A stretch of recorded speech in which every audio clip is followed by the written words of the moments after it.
Éxodo capítulo 20.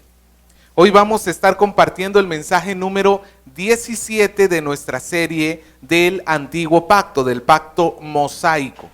Esta serie que hemos iniciado basándonos en el libro de Éxodo y que hemos ido capítulo por capítulo estudiando cómo Dios ha establecido un pacto con su pueblo, en este caso a través de Moisés. Y tenemos el famoso episodio de los 10 mandamientos. Así que vamos a leerlo. Dice así: habló Dios todas estas cosas diciendo: yo soy Jehová tu Dios, que te saqué de la tierra de Egipto, de casa de servidumbre. No tendrás dioses ajenos delante de mí. No te harás imagen ni ninguna semejanza de lo que esté arriba en el cielo, ni abajo en la tierra, ni en las aguas debajo de la tierra. No te inclinarás a ellas ni las honrarás, porque yo soy Jehová tu Dios, fuerte y celoso, que visito la maldad de los padres sobre los hijos hasta la tercera y cuarta generación de los que me aborrecen. Y hago misericordia a millares, a los que me aman y guardan mis mandamientos. No tomarás el nombre de Jehová tu Dios en vano, porque no dará por inocente Jehová al que tome su nombre en vano. Acuérdate del día de reposo para santificarlo. 6 días trabajarás y harás toda tu obra, mas el séptimo día es reposo. Para Jehová tu Dios no hagas en él obra alguna. Tú, ni tu hijo, ni tu hija, ni tu siervo, ni tu criada, ni tu bestia, ni tu extranjero que está dentro de tus puertas.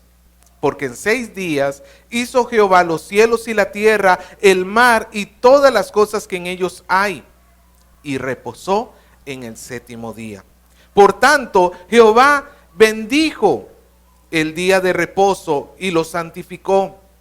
Honra a tu padre y a tu madre, para que tus días se alarguen en la tierra que Jehová tu Dios te da. No matarás, no cometerás adulterio, no hurtarás, no hablarás contra tu prójimo falso testimonio. No codiciarás la casa de tu prójimo, ni codiciarás la mujer de tu prójimo, ni su siervo, ni su criada, ni su buey, ni su asno, ni cosa alguna de tu prójimo. Vamos a orar.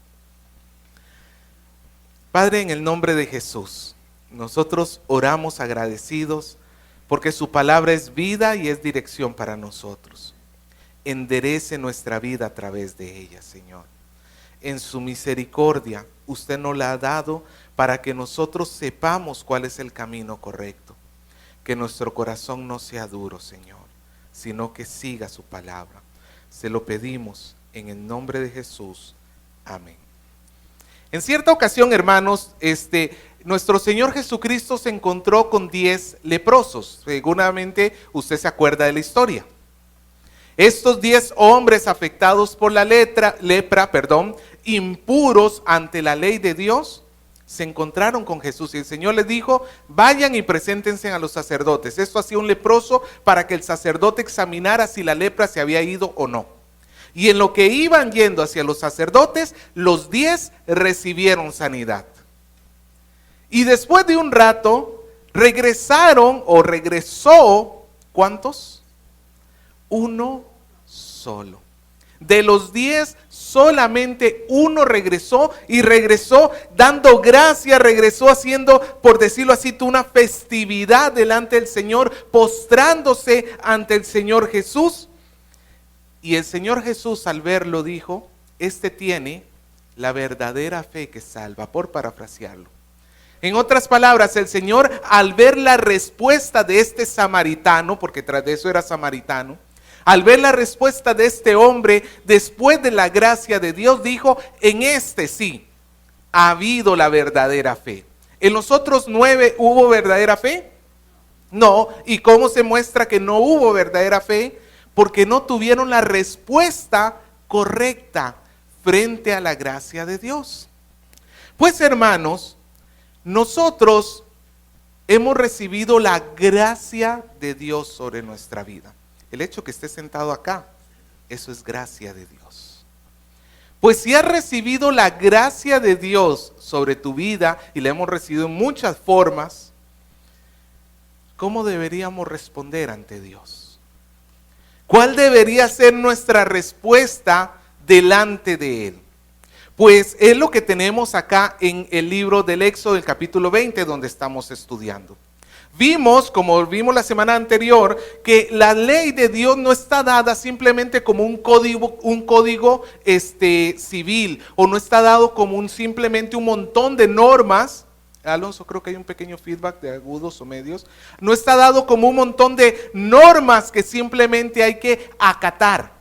¿Por qué usted tiene que obedecer el Código Civil peruano? Ok, hay una sanción de por medio. Son leyes frías, ¿sí o no? El punto es, obedeces, no te pasa nada.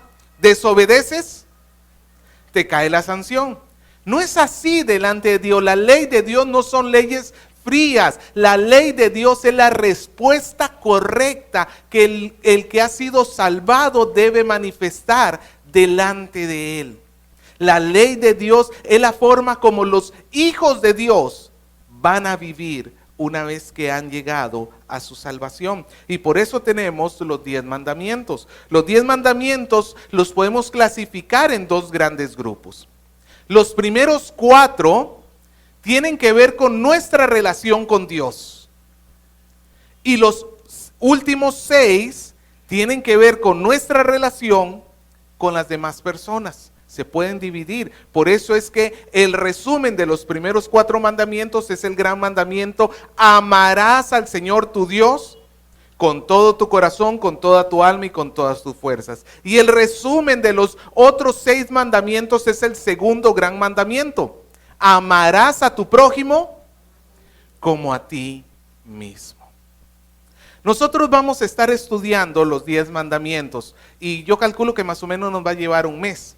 Estoy contento porque tengo años pidiéndole a Dios en algún momento poder hacer una serie acerca de los 10 mandamientos. Y aunque no los voy a tocar en la profundidad que me hubiera gustado, porque esta es una parte de la serie completa del Antiguo Pacto, pero sí vamos a hablar de ellos y más o menos vamos a tocar hoy día 2, la próxima semana 2, y vamos posiblemente en 4 sesiones o en 4 servicios tocar los 10 mandamientos.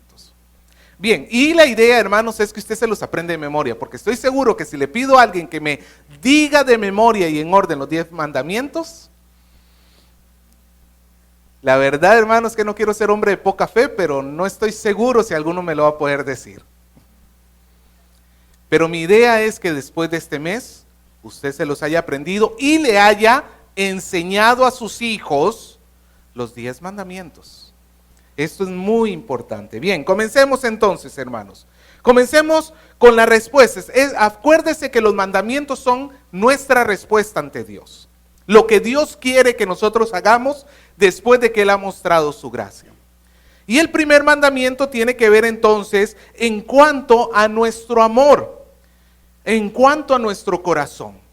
El primer mandamiento nos dice que nuestro amor debe ser exclusivamente para Dios. ¿Cuál es el primer mandamiento? Versículo 3, no tendrás dioses ajenos delante de mí.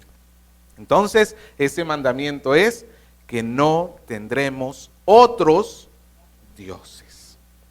Es lo que nos plantea el primer mandamiento. El Señor es el objeto supremo del amor de su pueblo.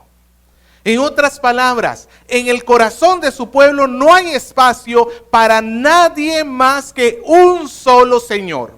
Nuestro Señor Jesucristo dijo que nadie puede servir a 2 señores, porque ama a uno y va a odiar al otro, o ama a ese y va a menospreciar al primero. Nadie puede servir a 2 señores. Y es lo que el Señor está diciendo acá. No tendrás dioses ajenos, porque tener otro Dios significa que nosotros al Señor lo estamos despreciando de nuestro corazón. No puede haber 2 dioses en tu corazón. No lo puede haber. Esto, dicho sea de paso, no es una afirmación de que existan otros dioses. Lo vamos a ver un poco más adelante. O tampoco es una afirmación, porque usted sabe que echa la ley, echa la trampa. Y alguno dirá, bueno, puedo tener otros dioses entre tanto que no sea delante de Dios. No, y más adelante también vamos a ver por qué tampoco puede ser así. Recordemos, ¿dónde está Israel en este momento de la historia? Él está, y el pueblo de Israel está a las faldas del monte Sinaí. Dios está hablando desde los cielos. Los 10 mandamientos son los únicos 10 de los 613 mandamientos que el Señor le da a su pueblo, que el pueblo escucha directamente con sus oídos, de boca de Dios. Para todos los demás, va a ser a través de Moisés que van a llegar esos mandamientos. Y lo que el Señor está diciéndole al pueblo, y el Señor sabe por qué se lo está diciendo, le está diciendo, no tendrán dioses ajenos delante de mí, porque ahorita Israel está en el desierto, no hay nadie alrededor de ellos, ellos están allí a solas, pero ahí no es donde van a llegar a vivir. ¿Dónde van a llegar a vivir ellos? Van rumbo a la tierra prometida. ¿Y la tierra prometida estaba deshabitada? No. Estaba llena de todo tipo de personas, de tribus y de pueblos ajenos, y que ellos sostenían sus propios ídolos, sus propios dioses. En Canaán habitaban las personas que, por ejemplo, adoraban a Moloc. Este dios Moloc se le rendía homenaje a través del sacrificio de niños. Gracias a Dios no somos moloquitas. O también estaban los que adoraban a Baal, que el culto a Baal involucraba orgías en los templos. Imagínense.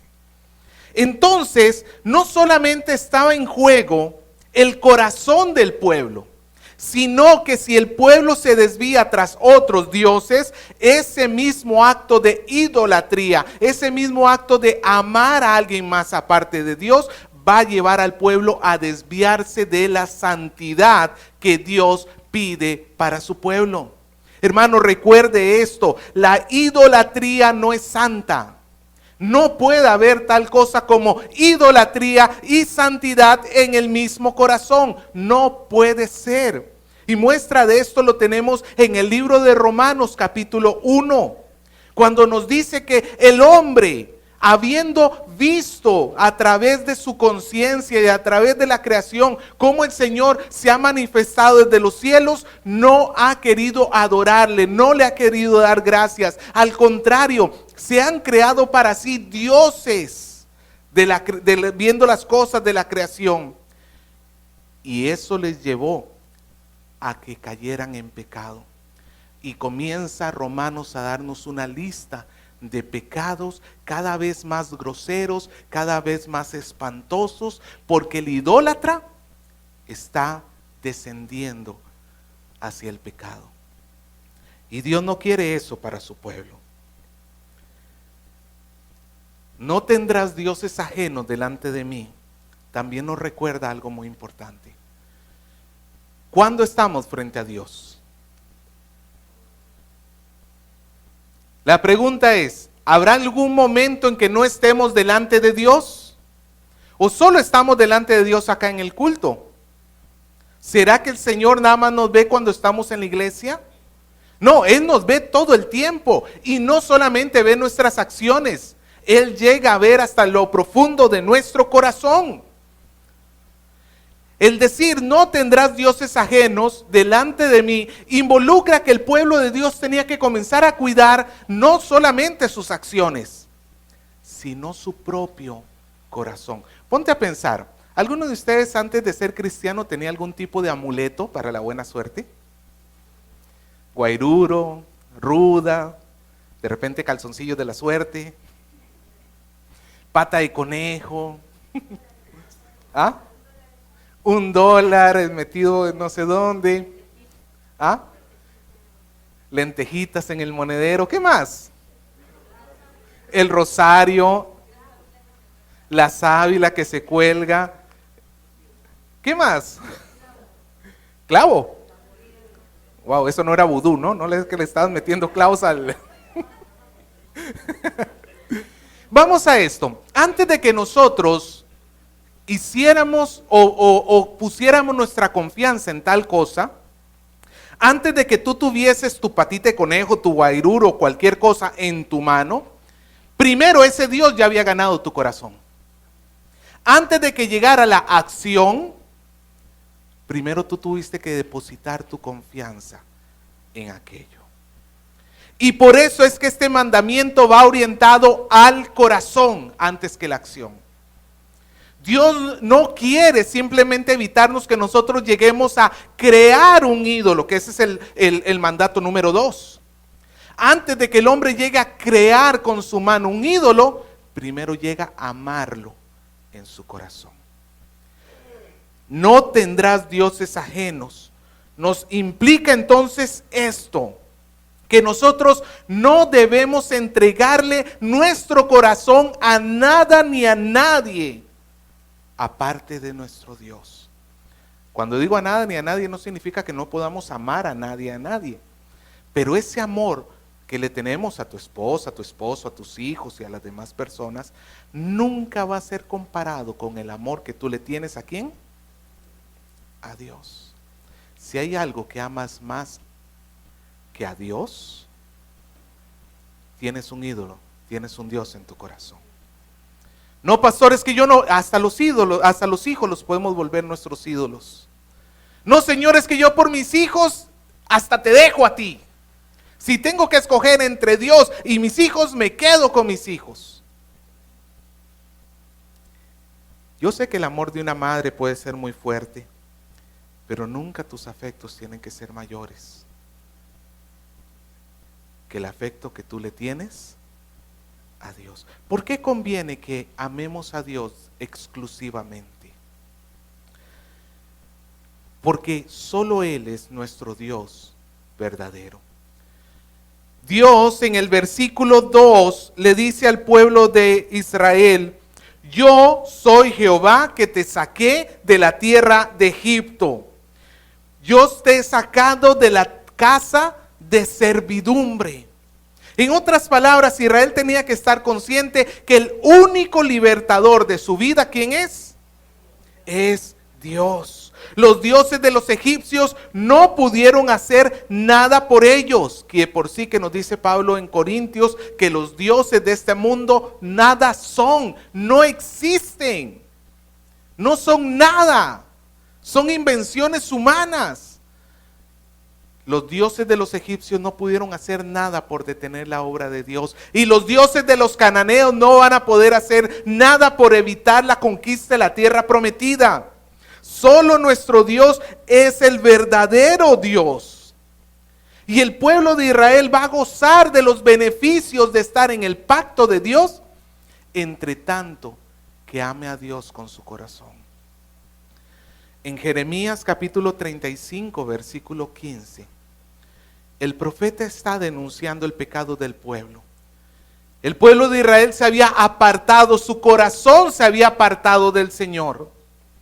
Y por eso el Señor los echó de la tierra prometida en el exilio, en la peor tragedia que encontramos en todo el Antiguo Testamento. Y escucha la denuncia que dice el profeta. Dice: envía a vosotros todos mis siervos los profetas, desde temprano y sin cesar, para deciros: volveos ahora cada uno de vuestro mal camino y enmendad vuestras obras, y no vayáis tras dioses ajenos para servirles, y viviréis en la tierra que di a vosotros y a vuestros padres, mas no inclinasteis vuestro oído, ni me oísteis. ¿Sabe cuál fue la desgracia del pueblo de Israel? Haber permitido que un ídolo ganara su corazón. ¿Sabes cuál puede ser tu peor desgracia en esta vida? No entregarle todo tu corazón al Señor. Estar en esa dualidad. El pueblo de Israel no solamente tenía que cuidar el corazón, sino que incluso ellos tenían que tener cuidado de no hacer alianza con otros dioses con otras personas de otros pueblos, porque esas personas los iban a invitar a seguir a sus propios dioses. Por eso es que en el Antiguo Testamento está tan especificado que el pueblo de Dios no se podía casar con personas de otra cultura. ¿Cuál era la razón de fondo? Ellos adoran a otros dioses. Y si tú te casas con ellos, vas a terminar adorando a esos otros dioses. Esto nos recuerda algo. Nosotros nos influenciamos unos a otros. Y según las amistades que tú tengas, así vas a seguir a Dios o no. Si tú tienes malos amigos, ¿por dónde te van a llevar? Por eso también es importante que los que están solteros aprendan a escoger con quién se casan. Si tú te casas con una persona inconversa, ¿sabe lo que va a terminar sucediendo con tu corazón? Se va a inclinar hacia los dioses de esa persona. Muestra de esto es Salomón. ¿Sabe cuántas mujeres tenía Salomón? 1000 mujeres. Y no eran israelitas. Él hizo una colección literalmente, como algunos coleccionan estampitas y ¿cómo es que se llama? Sellos postales. Él coleccionaba mujeres de todo el mundo. Y cada una venía con sus ídolos. Y eso hizo que Salomón hacia el final de su vida terminara adorando otros ídolos fuera de Dios. Hermano, mira la importancia. Mira la importancia. Tu relación con Dios depende también de con quién te relacionas. No puedes simplemente pensar que es algo pasajero o sin importancia. Ahora, pongámonos a pensar. Ya hemos visto que el primer mandamiento es que no tendremos otros dioses. ¿Cómo aplica el Nuevo Testamento este mandamiento? El Nuevo Testamento no lo reproduce tal cual. No es como por ejemplo el de honra a padre y a madre, que lo encontramos en Efesios, o otros mandamientos. No lo reproduce, pero sí tiene mucho que decir al respecto. Acompáñenme por favor a Filipenses capítulo 2 y versículo 9. Todo mandamiento tiene una parte negativa y una parte positiva. Si la palabra de Dios dice, no tendrás otros dioses delante de mí, esa es la parte negativa, pues tiene una parte positiva que está implícita. Filipenses capítulo 2. Esta parte positiva es, si Dios me dice que no debo rendirme, no debo tener otros dioses, entonces ¿cuál sí sería el verdadero Dios que yo debería tener en mi corazón? ¿Cuál? Dios, ¿no es cierto? Jehová nuestro Dios. Ese debería ser nuestro verdadero Dios. No sé si me dejé entender. Por ejemplo, hay un mandamiento, no matarás. ¿Basta solamente con no matar? No. También involucra preservar la vida. ¿Me dejo entender? Hay una parte negativa, pero implícito está una parte positiva. Hay un mandamiento de no dar falso testimonio, no mentir. ¿Cuál sería la parte positiva entonces? ¿Quedarse callado? No, hablar la verdad. ¿Me dejo entender? Si hay una parte negativa que dice no tendrás otros dioses, ¿cuál será la parte positiva? Tu único Dios será Jehová. No hay espacio para el ateísmo en la Biblia. Todo ser humano tiene un Dios y es o Jehová u otro Dios falso. Pero mira cómo dice Filipenses capítulo 2 versículo 9 acerca de la demanda de la adoración a Dios. Por lo cual nos dice, Dios también le exaltó, hablando de nuestro Señor Jesucristo, le exaltó hasta lo sumo y le dio un nombre que es sobre todo nombre, para que en el nombre de Jesús se doble toda rodilla de los que están en los cielos, en la tierra y debajo de ella. Y toda lengua confiese que Jesucristo es el Señor, para gloria de Dios Padre. Si el Antiguo Testamento el Padre estaba demandando que la adoración fuera exclusivamente para Él y no para dioses falsos, el Nuevo Testamento nos enseña que esa verdadera adoración que se le rinde al Padre, se le tiene que rendir de igual manera ¿a quién? Al Hijo. Porque el Hijo no es un Dios extraño, el Hijo es Dios como nuestro Padre Celestial. Él es la misma esencia de Dios. Y toda rodilla se tiene que doblar y toda lengua tiene que confesar que como Dios el Padre en el Antiguo Testamento es el único Dios que se tenía que adorar, ahora en la revelación del Nuevo Testamento con nuestro Señor Jesucristo, Él tiene que ser adorado y esa es la exigencia del Padre.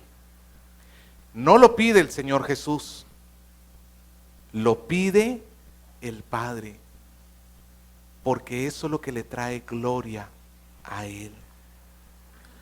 Ahora también otro punto importante que vemos de contraste entre el antiguo pacto y el nuevo pacto respecto a este primer mandamiento, es que este mandamiento es imposible para hacer por los hombres, definitivamente. Y lo vemos en el pueblo de Israel. ¿Ellos qué terminaron haciendo? Adulterando espiritualmente. Y por eso ellos fueron botados. El pacto fue violado y Dios los sacó. ¿Y nosotros? ¿Qué pasará con nosotros? Gracias a Dios, el mandamiento no depende de nuestro amor, o el pacto no depende de nuestro amor a Dios, ni nuestra obediencia a Dios. El pacto en que estamos depende del amor de Cristo a su Padre y de su obediencia de Él a su Padre. El único ser que ha cumplido a la perfección los 10 mandamientos y todos los mandamientos más es nuestro Señor Jesucristo. Y todo aquel que descansa en el nuevo pacto puede estar seguro que este pacto es estable y firme, porque el Señor nunca llegó a tener otros dioses delante de nuestro Dios. Cuando Satanás le dijo, póstrate ante mí y yo te daré todos los reinos de la tierra, ¿qué le respondió el Señor Jesús?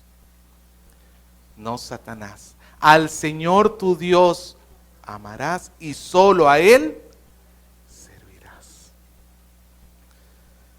Pero el hecho que el pacto esté fundado sobre Jesús no significa que nosotros estemos exentos de obedecer este mandato. No, en el Nuevo Testamento se sigue exigiendo la misma cuestión. Todo tu objeto de amor, el principal amor de tu corazón, tiene que ser Dios. Él tiene que estar en tu vida, en tu corazón. Hemos visto que el falso Dios y el pecado van de la mano, van juntos. Y el cristiano tiene que aprender a vivir en santidad. Cada vez que nosotros, hermanos, estamos pecando, es porque hemos albergado un Dios en el corazón. Te lo repito, cada vez que tú cometes un pecado, es porque estás amando algo más de lo que amas a Dios. Sproul, un famoso teólogo que ha muerto hace algún tiempo, él decía, en el momento en que peco, deseo el pecado más de lo que deseo agradar a Dios. ¿Sabe cómo se llama eso? Tener un Dios ajeno ante Dios. Quizás tú dices, pero yo ya me deshice mis estatuas de San Martín de Porres, ya quemé tal cosa, ya quemé tal otra cosa. Cada vez que pecas, estás amando algo más de lo que amas a Dios. Cuando estamos pecando, estamos dejando de amar a Dios por seguir a algo más. Significa que yo tengo que detectar qué es lo que estoy amando más para poder derrotarlo. Esos son los dioses que yo tengo que identificar. Tengo que ver mi propio pecado para poder darme cuenta qué es lo que tengo que atacar en mi vida. ¿Cuál es el Dios que tengo que derrotar en mi corazón? Por ejemplo, si tú eres una persona iracunda, una persona que estalla rápidamente, una persona que no le tiene paciencia a nadie, déjame decirte que hay un ídolo en tu corazón que se llama orgullo. Tú no le tienes paciencia a nadie porque te crees mejor que los demás. Tú no estás dispuesto a esperar a nadie porque te crees superior a los demás. Tú no estás dispuesto a perdonar porque piensas que los demás no merecen ese perdón. Eso se llama orgullo. Y cada vez que tú pecas de esta manera, el ídolo dentro de tu corazón se llama orgullo. Tienes que identificarlo, hermano. Si tú eres una persona que está teniendo pensamientos impuros, pensamientos lujuriosos, si no puedes ver, o sea, si se te van los ojos tras la mujer ajena, eso en tu corazón se llama lascivia. Es un deseo desordenado. Y es algo que no debe estar allí. Si tú eres de los que cuando comienzas a tener problemas, ya te pones ansioso en sobremanera, preocupado, e incluso esa preocupación se manifiesta a través de alguna manía, comienzas a comer en exceso, fumas, tomas, o quieres salir y gastar todo el dinero que tengas en la mano con tal de distraer la mente. Ese tipo de acciones que hacemos cuando estamos sobreestresados son ídolos en nuestro corazón. ¿Por qué son ídolos? Porque nos dominan. Y el pecado de fondo allí es la incredulidad. Cuando nosotros estamos ansiosos, ¿qué debemos hacer? Ir a Cristo, ir a Dios. Sean conocidas vuestras peticiones delante de Dios con acción de gracias, con ruego. Eso es lo que tenemos que hacer. Pero cuando nos refugiamos en algo más, es como si le estuviéramos diciendo, no creo en ti, Dios. No confío lo suficiente en ti. Esto es lo que sí me va a saciar. Esto es lo que me va a ayudar a mí. Eso se llama ídolo. Dios ajeno.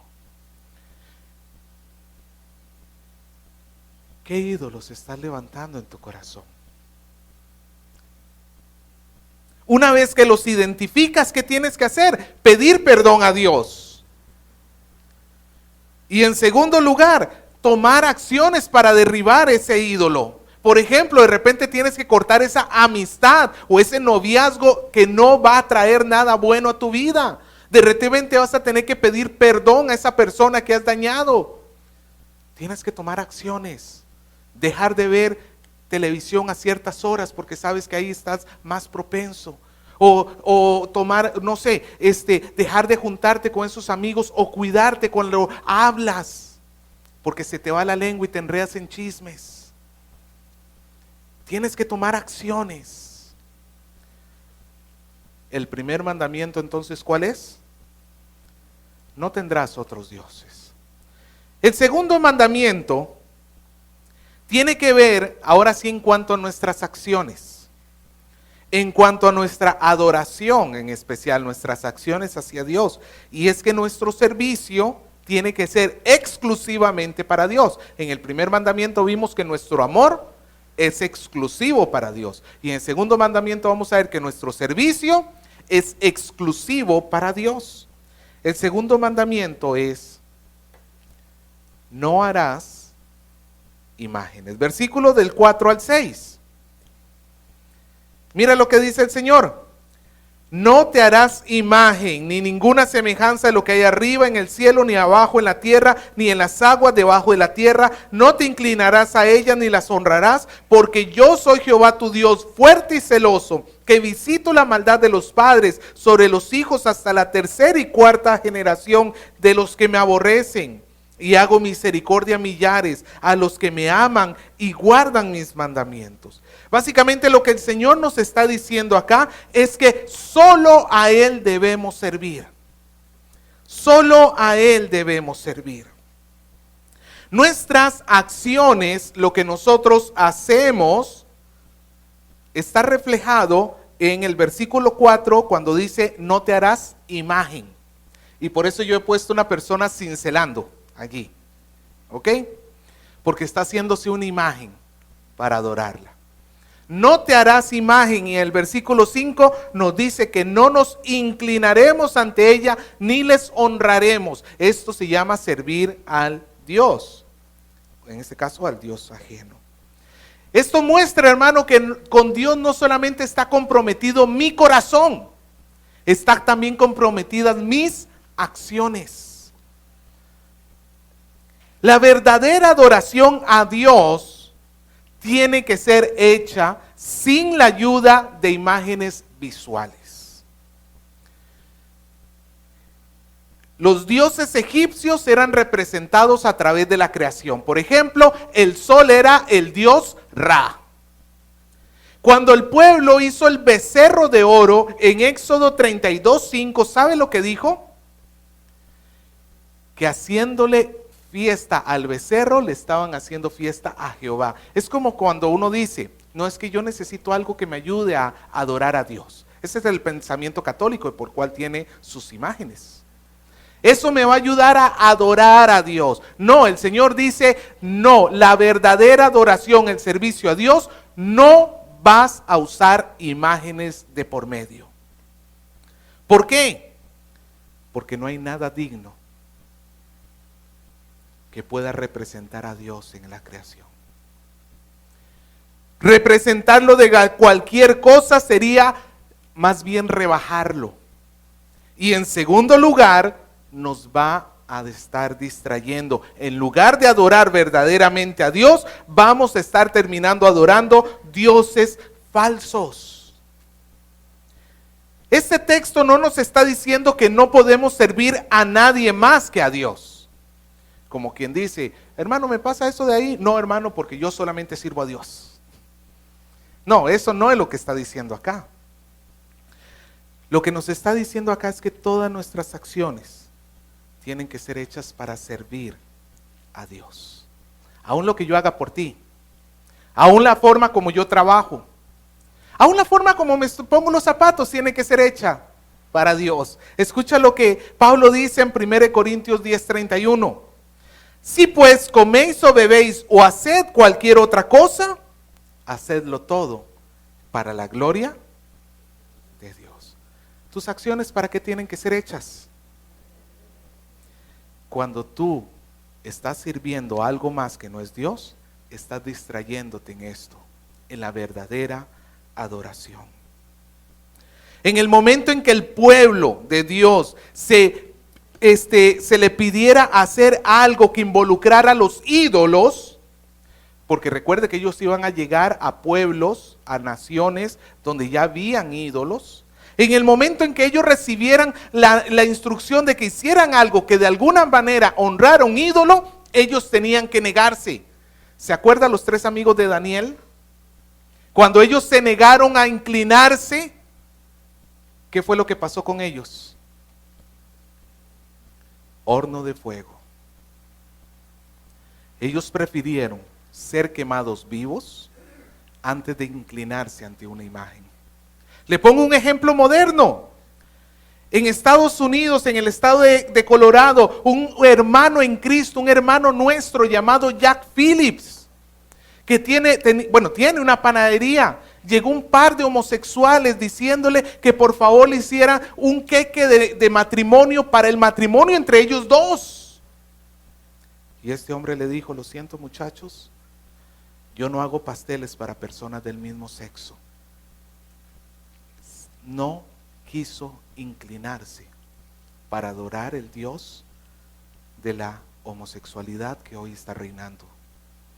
¿Sabe lo que le ganó esto? Una demanda civil. ¿Qué hubieras hecho tú en ese caso? Si no te inclinas, te demando. Si no te inclinas, te mato. ¿Qué harías tú en ese caso? Este texto nos dice que no debemos hacerlo. Es mejor ganarnos problemas con el prójimo que con Dios. Hermano, recuerda que tu objeto final de tu amor tiene que ser el Señor. En el caso de Jack Phillips, gracias a Dios, un juez desestimó la demanda, no fue a final de cuentas perjudicado en nada. Pero eso no necesariamente va a ser el caso para todos. Nuestro amor y nuestro afecto tiene que estar en Dios. ¿Y por qué razón? El Señor nos da dos razones. En el versículo 4, primero nos habla de su identidad. Perdón, en el versículo 5 dice, porque yo soy Jehová, tu Dios, fuerte y celoso. ¿Por qué el pueblo de Israel no debe tener otros dioses? Porque Él es Jehová, su Dios, fuerte y celoso. ¿Qué significa esto? Jehová tu Dios es la misma expresión que tenemos en el versículo 2 cuando Dios está hablando de su gracia derramada. Y entonces el pueblo de Israel, al escuchar esto, debería decir, ¿por qué no debo servirle a nadie más? Porque Él es el Dios que ha tenido gracia sobre mi vida. ¿Cómo le voy a traicionar? ¿Cómo le voy a traicionar al Señor? Pero también nos dice que Él es fuerte. Su fuerza se mostró claramente cuando sacó a su pueblo de Egipto con mano poderosa. Hermano, nosotros tenemos que recordar que no fueron, el Nilo pudo hacer algo contra Dios, no, las ranas, tampoco los insectos, tampoco, la oscuridad, el sol pudo hacer algo contra Dios, no, Faraón pudo hacer algo contra Dios. Dios es más fuerte. Recuerda esto, tú le estás sirviendo al más fuerte. No le tengas miedo al hombre. Por último, ellos podrán quitarnos solamente esta vida física en el peor de los casos, pero la vida espiritual está segura en Él. Y si Dios permitiera que toque nuestra vida física, es con su permiso y para sus santos propósitos. Pero yo sí le debo temer a aquel que me pueda arrojar en el infierno. A ese sí le debo temer. Pero también dice que Dios es celoso. Ahora, celoso no es como un hombre que cela a su esposa por cualquier cosa. No, celoso acá involucra que Dios quiere que su pueblo sea solo para sí. ¿Por qué? Porque cualquier otra cosa aparte de esto es dañino para nosotros y también es en contra de su gloria. No hay nada mejor para el universo entero que el hombre ame y sirva solamente a Dios. La idolatría trae dolor a la humanidad. Vivimos en este mundo tan dañado y la causa del dolor de este mundo, ¿cuál es? La idolatría. El servir a otros dioses. Pero también el Señor nos dice en el versículo 5, en la parte final, que otra de las razones que nosotros tenemos que tener en mente para cumplir este mandamiento es porque Él va a visitar la maldad de los padres sobre los hijos hasta la tercera y cuarta generación. Pero va a hacer misericordia ¿a quiénes? A millares. Este texto se ha sacado mucho de su contexto para decir de las famosas maldiciones generacionales. En Ezequiel de frente nos dice que el hijo no va a pagar por el pecado del padre, ni el padre va a pagar por el pecado del hijo. Así que no se trata de esto. Lo que sí nos enseña este texto es que pone al pueblo a pensar. Es algo así. El israelita tenía que pensar algo así. A ver, si yo sirvo otros dioses, ¿quiénes se van a ver perjudicados? Y no solamente mis hijos, los hijos de mis hijos y los hijos de mis hijos de mis hijos. ¿Por qué? Porque yo estoy introduciendo a mi familia por cierto patrón de conducta. Y la siguiente generación usualmente hace las cosas mucho más grandes de lo que hizo la anterior, para bien o para mal. Si tú seguiste un Dios, tenlo por seguro que tu generación siguiente no va a servir uno. Va a ampliar ese pecado, lo va a hacer peor. Pues lo que nos está diciendo acá el texto es, toma en consideración, si tú sirves a otros dioses, ¿quiénes se van a ver afectados? Toda tu generación. Para que salgas de eso, va a tener que pasar tiempo. Pero el versículo 6 nos dice que el Señor hace misericordia a ¿quiénes? Ahí está el contraste. 3, 4 generaciones es un daño y es un daño considerable, pero el grupo es reducido. Pero cuando nos habla de millares, es para que el pueblo dijera, me conviene entonces servirle a Dios. Porque sí, la idolatría me va a traer cosas malas, pero la fidelidad a Dios, ¿qué me va a traer? Muchas cosas buenas. Conviene entonces servirle solamente a Dios, guardar solamente sus mandamientos. Conviene. Ahora, ¿cómo afecta el Nuevo Testamento este mandato? Como vimos antes, en Romanos 1 nos dice que Dios manda su juicio al mundo por el corazón idólatra del hombre. El hombre no le quiso dar gracias a Dios y el hombre se crea ídolos y entonces Dios los entrega al pecado. Sin duda alguna, la sociedad está caída, como la vemos, por causa de la idolatría. Es cierto que vivimos en una generación ya no cristiana. El mundo cada vez es menos cristiano, pero no por eso deja de ser un religioso. Alguien dijo que el humano es un religioso empedernido. No puede apartar la religiosidad, aunque sea adorarse a sí mismo. Ahora, por otra parte, encontramos que el Nuevo Testamento nos enseña que sí hay una verdadera imagen de Dios, una imagen que el Señor mismo ha revelado acerca de sí mismo. El Señor no quería que se hicieran imágenes de Él para que la gente dijera, así es Dios o así es Dios, pero Dios sí envió a uno que es verdaderamente su imagen. Colosenses el capítulo 1 versículo 15 nos dice acerca del Señor Jesús que Él es la imagen del Dios invisible, el primogénito de toda la creación, de tal manera que el que ha visto al Padre, el que ha visto al Hijo, ha visto al Padre. Como dice el credo de Nicea, Dios de Dios, luz de luz, Dios verdadero de Dios verdadero, engendrado, no creado, de la misma naturaleza del Padre, por quien todo fue hecho. Entonces sí hay una imagen de Dios en la tierra. Esa imagen está en la persona de nuestro Señor Jesucristo.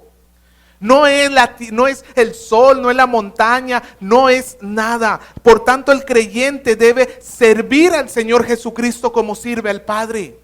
Colosenses capítulo 3, versículo 17 nos dice, y todo lo que hagáis, sea de palabra o de hecho, hacedlo en el nombre del Señor Jesucristo, dando gracias a Dios por medio de Él.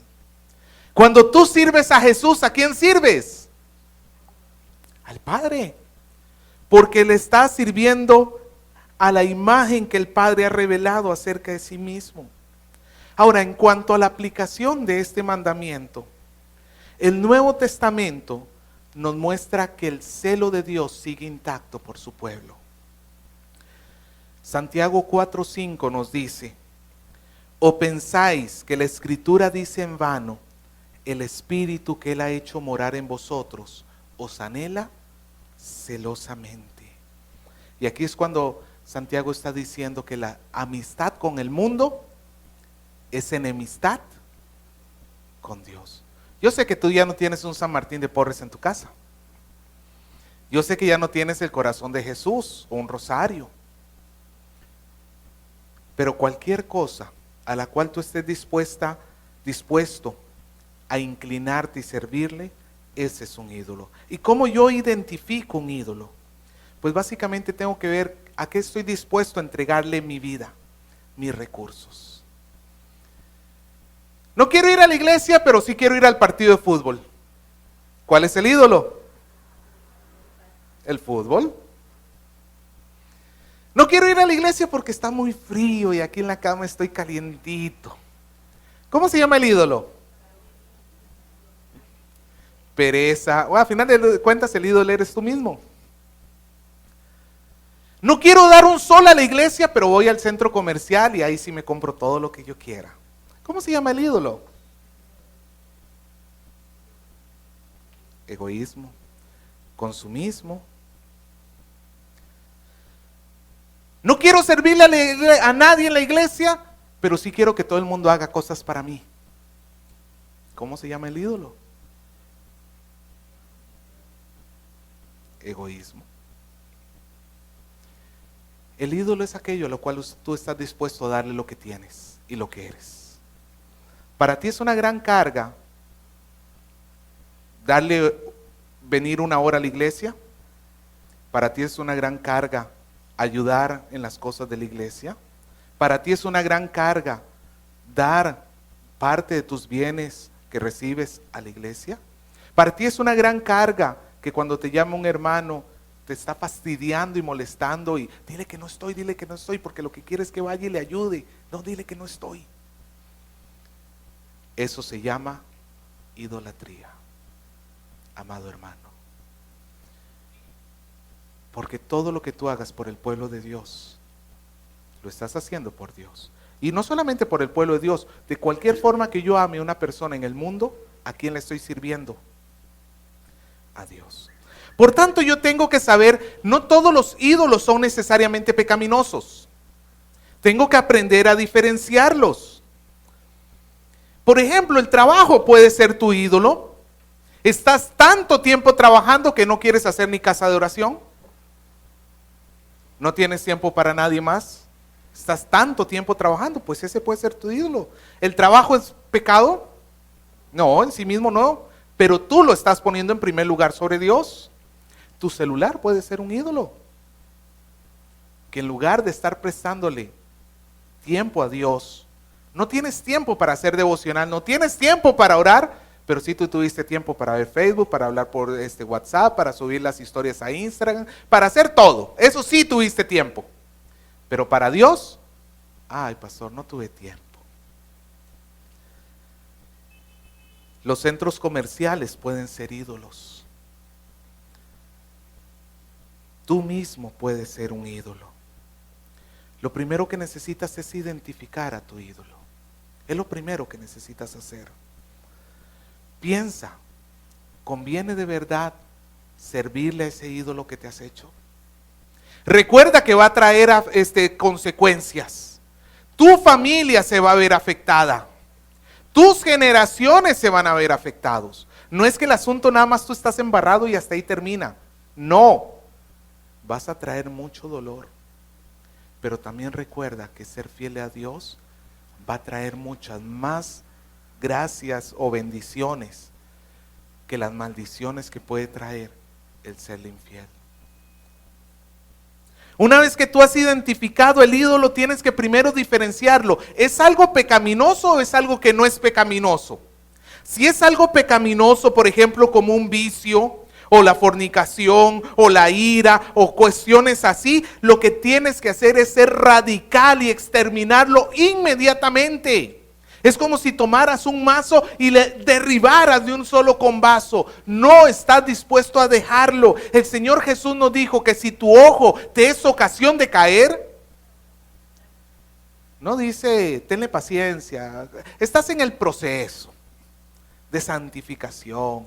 Tenlo allí, en algún momento Dios lo quitará. No, dice, sácalo, arráncalo, échalo fuera. ¿Qué hay que hacer con los dioses en nuestro corazón? Hermano, deja de estarle dando un templo a tu Dios, a ese Dios falso. Recuerda que somos morada ¿de quién? Del Espíritu. Sí, te va a tocar pelear varias veces en tu cabeza durante algún tiempo hasta que tú puedas cambiar tus acciones, pero el trabajo comienza desde el corazón. Ahora, si no es algo pecaminoso, por ejemplo el trabajo, o comprar, o un deporte, vas a tener que aprender a darle el lugar que le corresponde. Voy a preferir hacer las cosas para Dios y todo lo demás más bien va a ser utilizado para darle gloria a Dios.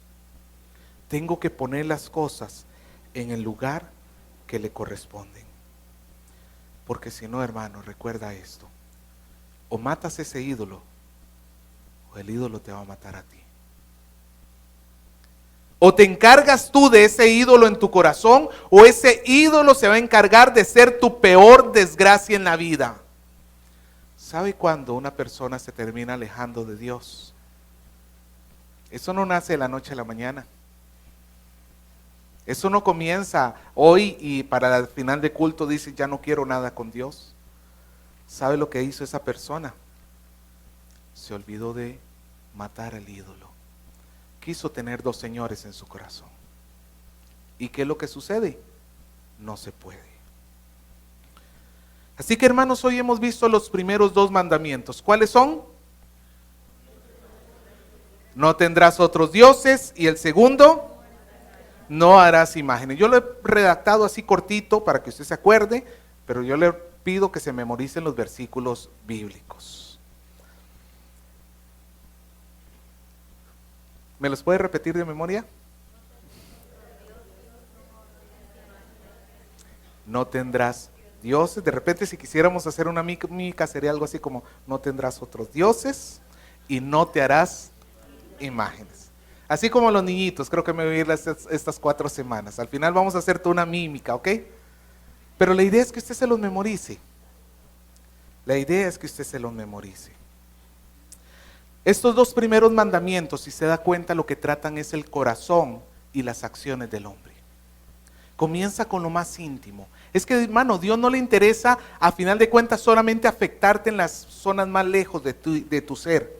Dios quiere que el evangelio llegue hasta lo profundo de tu corazón. La primera respuesta entonces que Dios quiere que nosotros tengamos delante de Él, después de que Él nos ha salvado, es que lo amemos. Y lo amemos solo a Él y lo sirvamos solo a Él. Cualquier otra cosa fuera de eso, idolatría. La próxima semana vamos a seguir expandiendo los mandamientos y vamos a seguir estudiando.